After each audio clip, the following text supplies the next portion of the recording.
Hello everyone, আজকে আমরা আরম্ভ করছি কম্পিউটার প্রোগ্রামিং ফোরট্রানের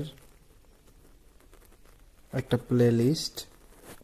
এখানে আমরা কম্পিউটার প্রোগ্রামিং ফোরট্রান শিখব, কিন্তু এর বেসিক শিখব এবং এর ন্যাশনাল ইউনিভার্সিটির বিগত বছরের কিছু কিছু প্রশ্ন, বিগত 4 বছরের প্রশ্ন বা 6-7 বছরের প্রশ্ন আমরা সলভ করব।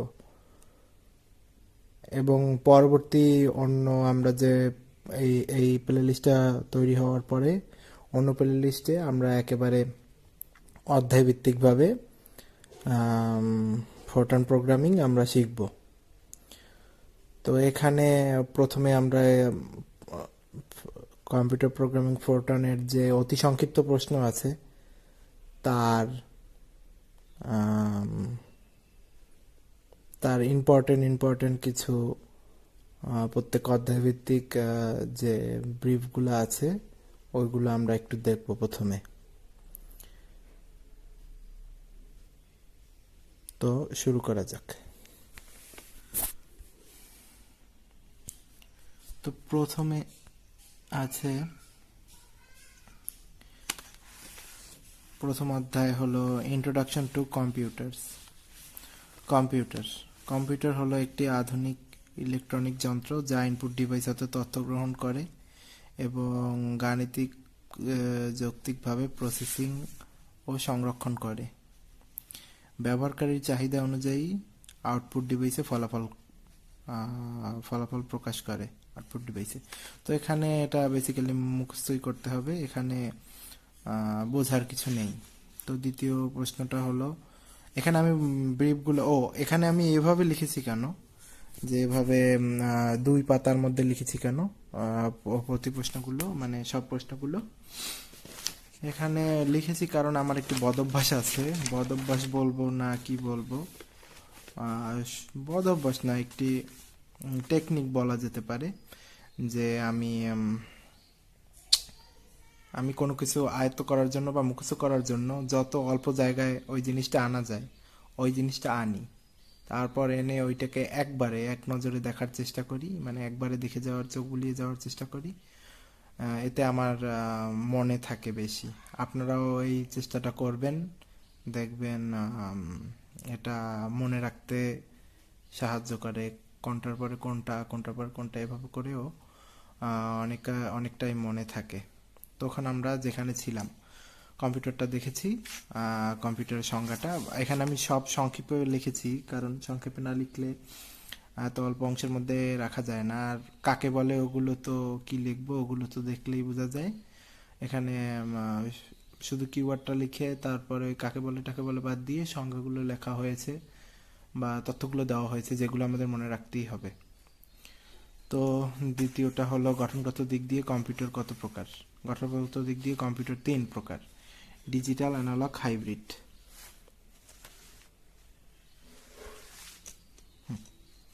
তারপর 3 নম্বর হলো সেন্ট্রাল প্রসেসিং ইউনিট বা সিপিইউ কি বা সেন্ট্রাল প্রসেসিং ইউনিট কি বলতে পারে। তো সেন্ট্রাল প্রসেসিং ইউনিটকে আমরা সিপিইউ বলে, এটা মনে রাখবো। আর সিপিইউ হলো মাইক্রোপ্রসেসর, কম্পিউটার মাইক্রোপ্রসেসরই হলো সিপিইউ। তো এখানে যদি শুধু সিপিইউ কাকে বলে আসে, তো আমরা এখানে লিখে দেবো শুধু যে সেন্ট্রাল প্রসেসিং ইউনিটকে সিপিইউ বলে। বেশি বড় করে লেখার দরকার নেই, কারণ একটাই তো মার্ক, একই তো দিবে, একের বেশি তো আর দিবে না।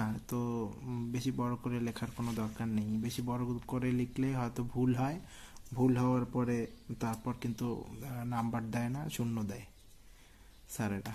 তো তারপর এখন হলো এএলইউ, না তারপর হলো সিপিইউর প্রধান অংশ কয়টি, 4 নম্বরটা।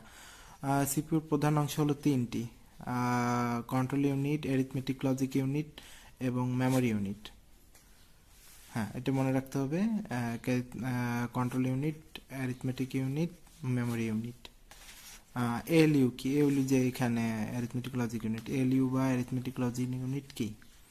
কম্পিউটার যেখানে গাণিতিক এবং যুক্তিমূলক কাজ সম্পাদিত হয়, কম্পিউটারের যে প্রসেসরের যেখানে বা সেন্ট্রাল প্রসেসিং ইউনিটের মধ্যে যেখানে গাণিতিক এবং যুক্তিমূলক কাজ সম্পাদিত হয় তাকে এএলইউ বা অ্যারিথমেটিক লজিক ইউনিট বলে। তো রোম কি, এটা কিন্তু খুবই ভেরি ভেরি ইম্পর্টেন্ট। রোম কি, এগুলো কিন্তু বিগত পরীক্ষায় বহুবার এসেছে। এখানে যতগুলো প্রশ্নই আছে সবগুলো বিগত বছরের প্রশ্নে এসেছে, কোনোটাই বাদ নেই, সবগুলো এসেছে। তো রোম কি, রিড অনলি মেমোরিকে রোম বলে। রোমে সংরক্ষিত তথ্য কেবল পড়া যায়, কোনো পরিবর্তন করা যায় না। রোম আমরা মোবাইল ফোনে দেখি না, রোম আমরা রোম র্যাম তো থাকে, র্যাম দেখে কিনি। আবার রোম রোম যে আমরা আলাদা যে অংশটা থাকে, যেখানে আমরা ওই যে ডাউনলোড করে রাখার চেষ্টা করি বা বিভিন্ন জিনিস রাখার চেষ্টা করি, বাড়তি যে অংশটা থাকে ওইটাকে রোম বলে। তা ওটা তো লেখার দরকার নেই, কিন্তু কম্পিউটার রোম মানে আমরা এটা যে আক্ষরিক বা বই পুস্তকের ভাষা যদি এটাকে লিখতে যাই, তো এখানে আমরা লিখব রোমের পূর্ণরূপ হলো রিড অনলি মেমোরি, এবং রোমে সংরক্ষিত তথ্য কেবল পড়া যায়, কোনো পরিবর্তন করা যায় না। হ্যাঁ, এরপর হলো র্যাম কি, র্যাম হলো র্যান্ডম অ্যাক্সেস মেমোরি। র্যাম আমরা দেখি না কম্পিউটারে, র্যাম বা মোবাইল ফোনের র্যাম, বা র্যাম হলো ওই যে র্যাম থাকলে ফোনটা খুব ফাস্ট চলে। তো এখানে র্যান্ডম অ্যাক্সেস মেমোরিকে র্যাম বলে। কম্পিউটার অন হওয়ার সাথে সাথে ডাটাকে স্থায়ীভাবে সংরক্ষণ করে, তাই একে অস্থায়ী মেমোরি বলা হয়।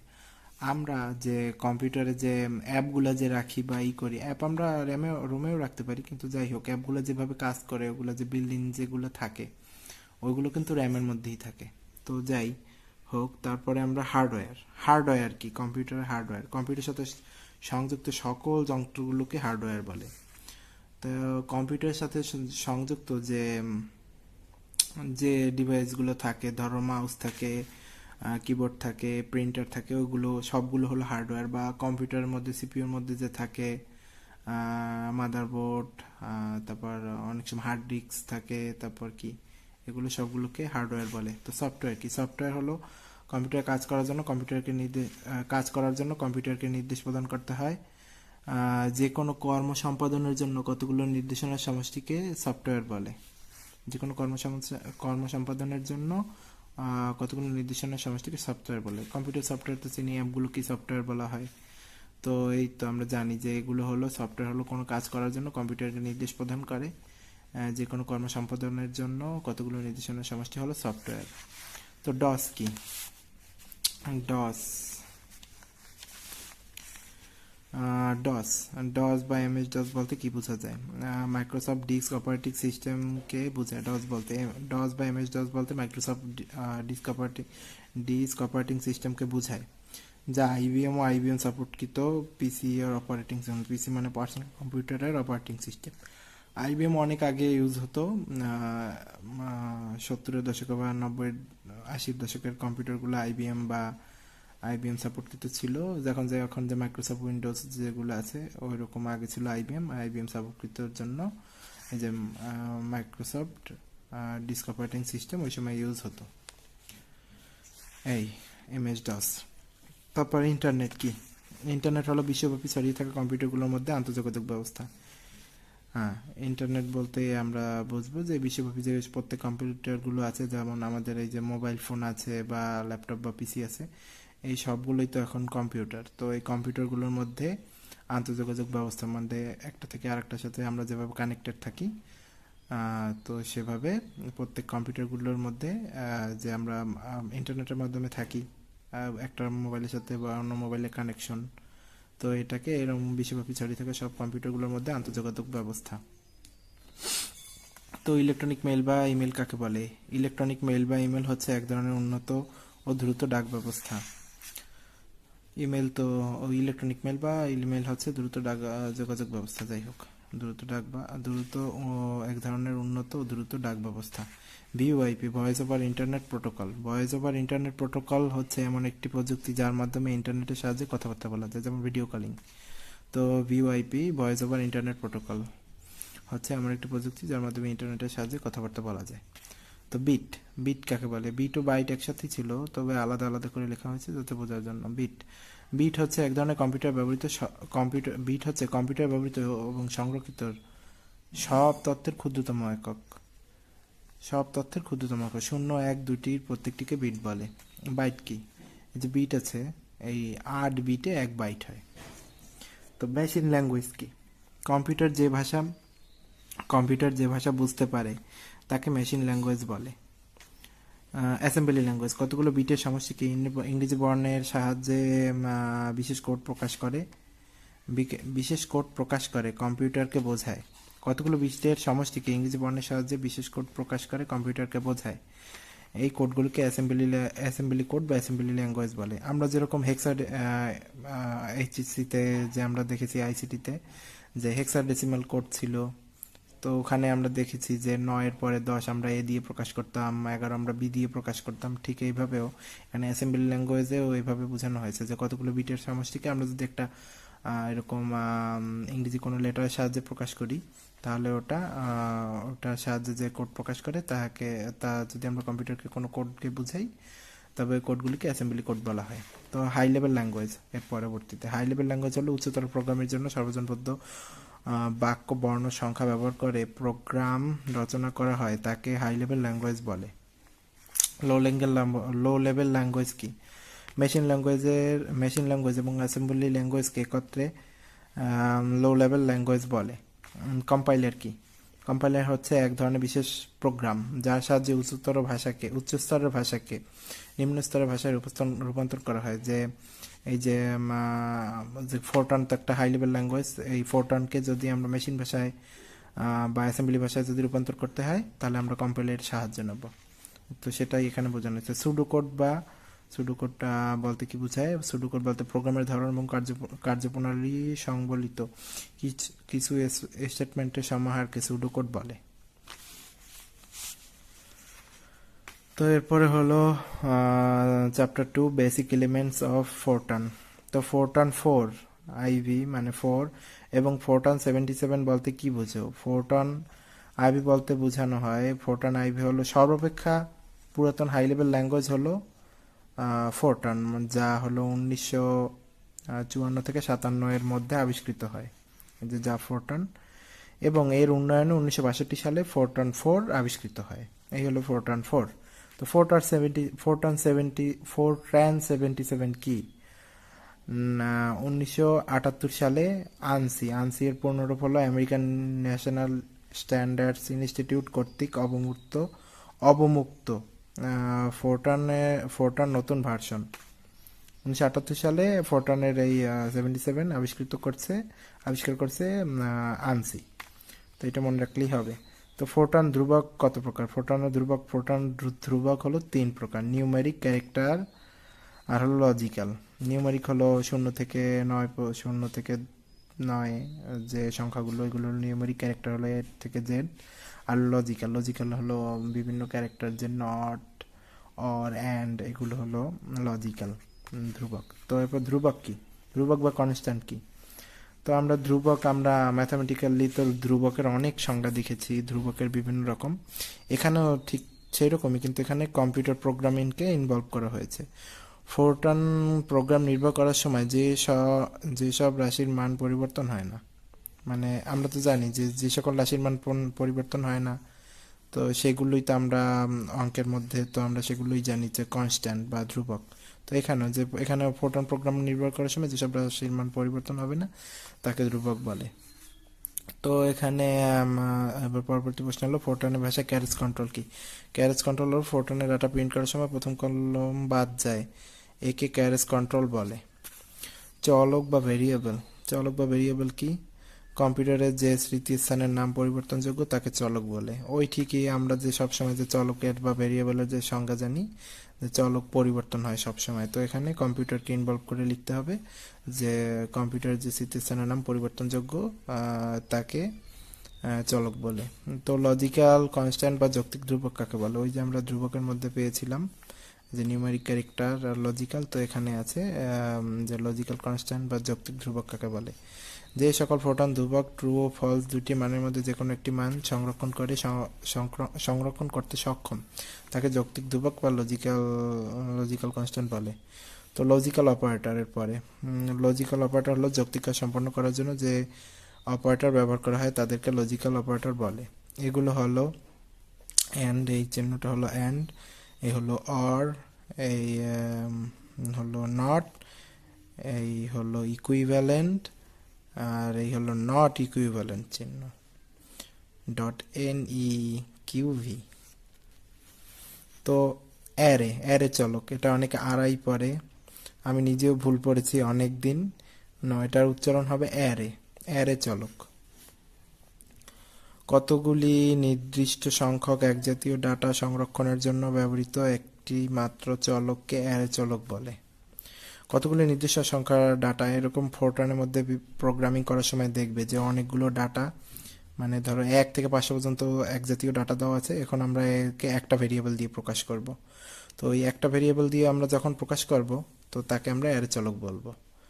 তো এখানে আমরা পরবর্তীতে দেখব একক চলকের চেয়ে অ্যারে চলক অধিকতর ব্যবহারযোগ্য কেন। একক চলকের চেয়ে ওই সংজ্ঞাটাই এখানেই, সংজ্ঞাটাই বলা হবে যে ব্যবহারযোগ্য কেন। অ্যারে চলক একজাতীয় নির্দিষ্ট সংখ্যক নির্দিষ্ট সংখ্যক একজাতীয় নির্দিষ্ট সংখ্যক দুইবার লেখা হয়েছে।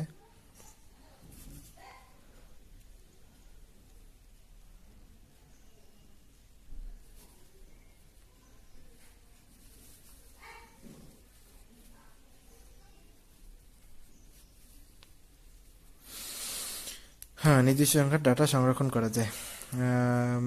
অ্যারে চলকে একজাতীয় নির্দিষ্ট সংখ্যক ডাটা সংরক্ষণ করা যায়, এটাই হলো অ্যারে চলকের ব্যবহার অধিকতর ব্যবহারযোগ্য কেন। ফোরট্রানে অ্যারে চলক সমূহ কিভাবে ডিক্লেয়ার করতে হয়। একই টাইপের অনেকগুলো চলক একটিমাত্র নামের মাধ্যমে ঘোষণা করার জন্য অ্যারে চলক ব্যবহার করা হয়, এটা তো সংজ্ঞার কথাটাই। যেমন এই যে আমি বলছি যে A1 A2 এরম থেকে 100 পর্যন্ত থাকলে নিম্নসূচক সমূহকে ফোরট্রানে ঘোষণা করা হয় A100, যে অনেকগুলো চলক আমরা এই একটি চলক দিয়ে প্রকাশ করে দিয়েছি, এটাকে অ্যারে চলক বলে। এখন ওই সাবস্ক্রিপ্ট চলক, অ্যারে চলকের প্রত্যেকটি উপাদানকে সাবস্ক্রিপ্টেড বা সাবস্ক্রিপ্ট চলক বলে। এই যে অ্যারে চলকের যে প্রত্যেকটা উপাদান, এই যে A1 A2 থেকে A100 পর্যন্ত, এটাকে সাবস্ক্রিপ্টেড চলক বলে। এরপর হলো আইডেন্টিফায়ার। আইডেন্টিফায়ার হলো চলকের নাম, ধ্রুবকের নাম, খণ্ড প্রোগ্রাম, সাধারণ বলক এবং আর্গুমেন্ট ইত্যাদি বোঝায়। আর কি নাম বুঝাবে, চলকের নাম, ধ্রুবকের নাম, খণ্ড প্রোগ্রাম, সাধারণ বলক এবং আর্গুমেন্ট ইত্যাদিকে বোঝায়, এদেরকে আইডেন্টিফায়ার বলে। ফিক্সড পয়েন্ট কনস্ট্যান্ট, ফিক্সড মানে যে সকল সাংখ্যিক ধ্রুবক সংখ্যায় দশমিক বিন্দু থাকে না। স্থির বিন্দু ধ্রুবক বা সংখ্যা, স্থির বিন্দু ধ্রুবক বা সংখ্যা বলে। একে ইন্টিজারও বলা হয়। মানে কোনো যে আমরা যে ফোরট্রান প্রোগ্রাম লিখবো, ওখানে ফিক্সড পয়েন্ট কনস্ট্যান্ট থাকবে, যে কোনো ভগ্নাংশ থাকবে না। মানে আমরা 0.25 লিখবো না বা 1/25 লিখবো না, তো এরকম যে দশমিক বিন্দু থাকবে না তখন। তো আমরা তো 1/25 লিখতে পারবো না ফোরট্রান প্রোগ্রামে। আমরা 0.25 লিখলে ওটা আবার ফিক্সড পয়েন্ট নাম্বার হবে না, ওটা হবে ফ্লোট পয়েন্ট নাম্বার। তো তো এখানে বলা যায় যে সকল সাংখ্যিক ধ্রুবক বা সংখ্যায় দশমিক বিন্দু থাকবে না। দশমিক বিন্দু না থাকলে ওইটা ফিক্সড পয়েন্ট বা স্থির ধ্রুবক সংখ্যা বা বিন্দু বলে, একে ইন্টিজার বলা হয়। মানে ফিক্সড পয়েন্ট নাম্বার যেটা থাকবে ওটা তো আর ভগ্নাংশ বা দশমিক থাকবে না, তো ওটাকে একে ইন্টিজার বলা হয়। তো ইন্ট্রিনসিক ফাংশন বা অন্তর্নিহিত ফাংশন, যে সকল লাইব্রেরি ফাংশনে সোর্স প্রোগ্রাম ব্যবহার করলে বিল্ট ইন ফাংশন হতে